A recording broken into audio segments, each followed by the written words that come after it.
Okay, so yesterday we discussed quite a lot about the power of the persuasive power of some euphemistic expressions and also the power of some dysphemistic expressions. In short, euphemisms are translations of concepts in a more pleasant, acceptable way. On the contrary, dysphemisms are vulgar, offensive, used mainly to disparage and discriminate. The point for us is to decide which of the two persuasive, discursive, and linguistic in general, linguistic strategies is more dangerous. Of course, dysphemisms are dangerous because they offend people or they discriminate people, but they are quite direct. A euphemistic expression, as we have already seen in the Sun article, can equally discriminate, but in a masked way, as as Orwell declared in many of his writings. Yesterday we saw that there have been in political discourse many impressive euphemisms that basically hide the facts, the truth. Prison abuse is the equivalent of torture. And of course, the pragmatic meaning is quite different. The illocution of torture, of course, is to express an atrocious practice. The illocution, so the intention of the speakers, or writers, or authors in using prison abuse is to make such an atrocious practice more tolerable, more acceptable. This is very dangerous because it can definitely mislead people. It can make people believe something which isn't true. We finished with this communication by NATO, in the summit, where basically in their bureaucratic, sophisticated, extremely formal language, basically they declared the cooperation against a shared threat, meaning Islam or Muslim culture and countries. A shared threat, very particular lexical choice, una minaccia condivisa. Now, the pragmatic meaning, so the effect on readers or listeners here is quite a good example to understand the power of euphemistic expressions. As we briefly commented yesterday, the authors of this press conference could have said, for example, a common enemy, nemico comune, o una minaccia condivisa. And I ask you to reflect on this difference.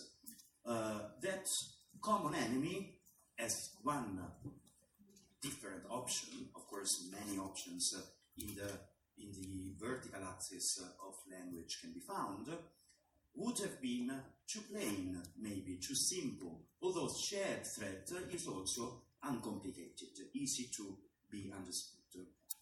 What is the difference? Shared is the key point, and threat is the second one.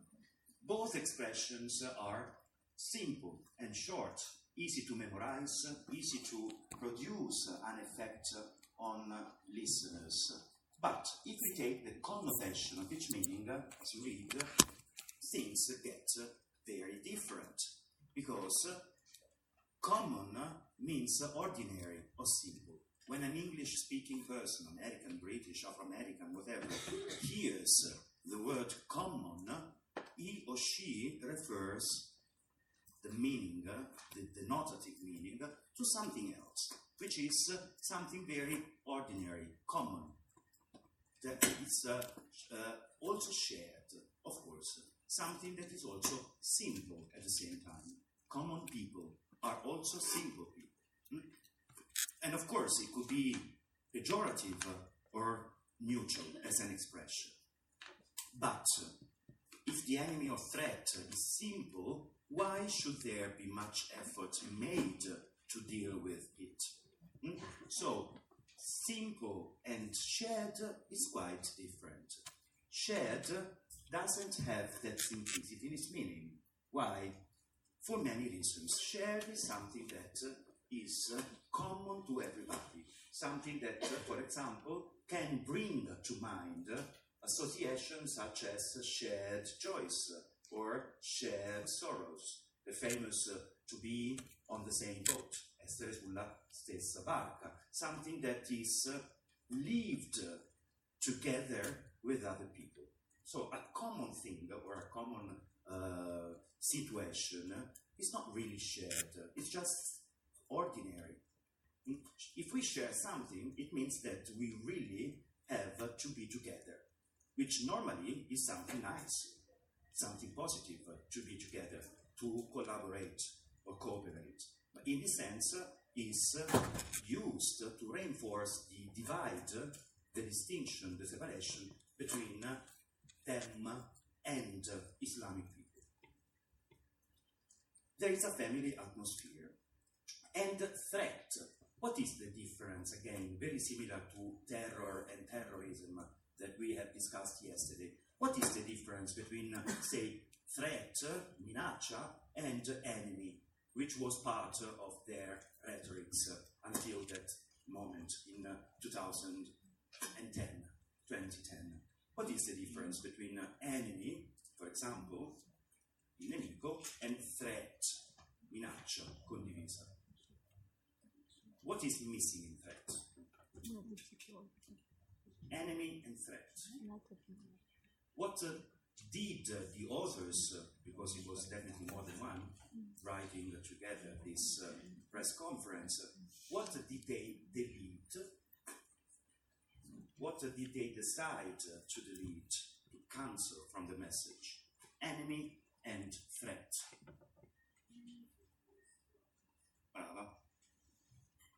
Finished.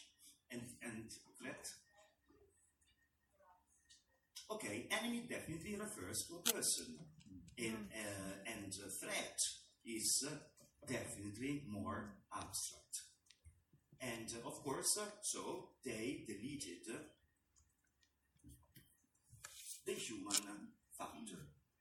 factor. They deleted the person or the persons who were acting in a criminal way.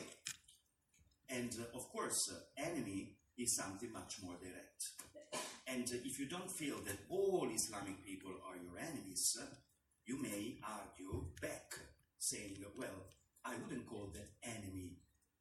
Maybe you could specify, maybe you could say, really, Islamic terrorists. Who likes them? No one. But threat, again, is something that we all feel, because there was this general climate of paranoia, really, against terrorism, which was, of course, plausible. But at the same time, it has generated a lot of prejudices and almost racism against all people of Islamic religion, which, of course, wasn't correct. Unlike the word enemy,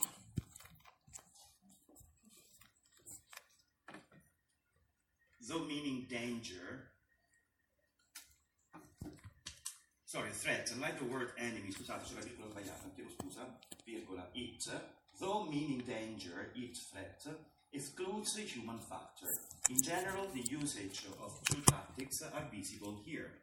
Two tactics are visible here. Connectedness, l'essere connessi con, with the listener, because we all dislike threatening situations or a threat, and the speaker's withdrawal from the situation, meaning I don't have anything against specific people such as Muslim people, but of course I feel there is a threat, and this threat is something that makes everybody agree, because everybody is scared by something that is threatening, minaccioso. Plus, it is a shared threat, meaning that we are all potential victims. So again, very little choices that can make completely different meanings according to the context and according to the audience. Because, of course, the audience sometimes just read without paying attention, or they hear the TV news without paying particular attention. And if we or they are able to manipulate language, and believe me, they are really talented communication experts, they are able to manipulate our minds. Together with the massive use of euphemisms, in recent times, although it actually started 20 years ago, politicians, but also popular people on television or journalists started to use publicly bad words, vulgar expressions, something that wasn't even thinkable up to, let's say, 20 years ago. Donald Trump is a very famous example. This is something that is just one of the occasions where he used this euphemistic expression. I bombed the shit out of ISIS. I bombed the shit. Everybody knows what shit means. We have also considered it as the first example of this euphemistic expression. Feces, the neutral one, who the euphemistic expression to avoid saying shit, and shit, which is the dysphemistic vulgar expression. Now, shit on its own, shit alone, da sola, is not such a bad word. Because everybody says, have you ever said merda in your life? Who hasn't? Good. If you haven't, it means you're very polite, and that's very nice. But in my experience, I have said it many times, especially if I am angry or if something goes wrong. It's an exclamation to steam off. Lasciar bollire, to steam off. It's not so negative. Or if you are in a friendly context, you can say this in a friendly way, and nobody can accuse you to be impolite or vulgar or something. But the context of a politician speaking in front of the world, literally, makes the context quite different. And many people think that saying something like this, and then some other examples that I'm going to show now, isn't appropriate. Because the context of politics or the presidency of the United States, we can apply this to Italian politicians.